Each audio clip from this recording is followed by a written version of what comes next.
माननीय श्री सूरज केसरवानी की पत्नी आंचल केसरवानी जिंदाबाद जिंदाबाद। जी हाँ, अगर चाहते हैं अपने मेजा तहसील वार्ड नंबर 70 मेजा चतुर्थ का विकास, तो इस बार जिला पंचायत प्रत्याशी आंचल केसरवानी सूरज केसरवानी की पत्नी को जिताएं।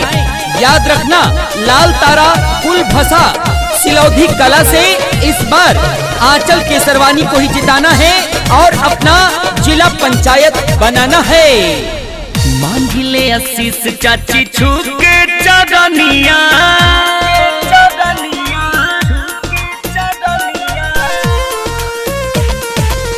मांगिले आशीष चाची छूके चरनिया, आंचल के दिहा दुला ओट मांगे बिटिया तोहार, ये चाची सोना ओट मांगे बिटिया तोहार, ओट मांगे बिटिया तोहार, ये चाचा सोना आंचल के जितई है अब की बार। जी हाँ, वादा नहीं विकास करेंगे, साथ दीजिए काम करेंगे। अगर चाहते हैं आप अपने मेजा तहसील वार्ड 70 मेजा चतुर्थ का विकास, तो इस बार जिला पंचायत सूरज केसरवानी की पत्नी आंचल केसरवानी को ही बनाएं और अपने वार्ड नंबर 70 का विकास करें।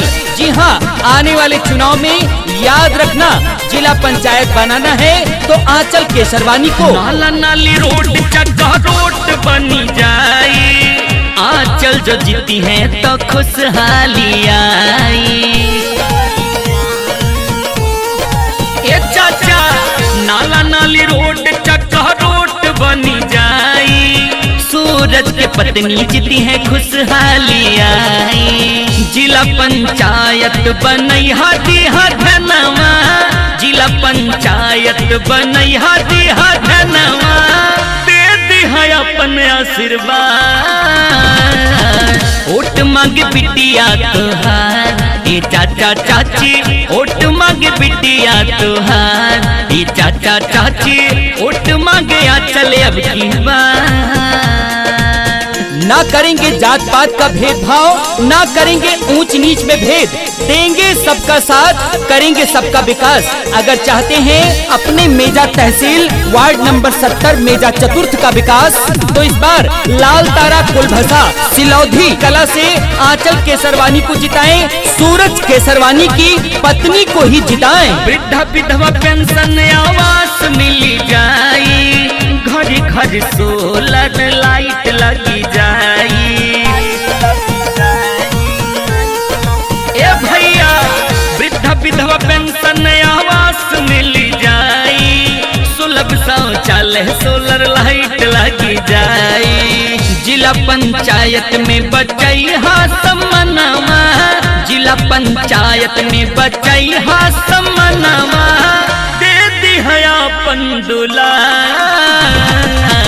ओट मांगे बिटिया तोहार, ये चाचा चाची ओट मांगे बिटिया तोहार, ये चाचा चाची आंचल के जितई है अब की बार। जी हाँ, सबको देखा बार बार आंचल केसरवानी अब की बार, सबको देखा बार बार सूरज केसरवानी की पत्नी अब की बार।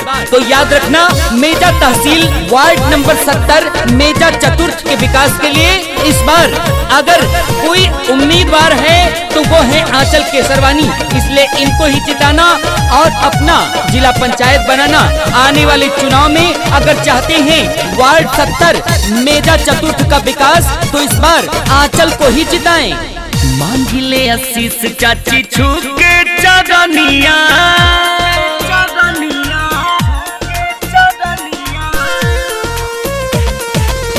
मांगिले आशीष चाची छूके चरनिया, आंचल के दिहा दुला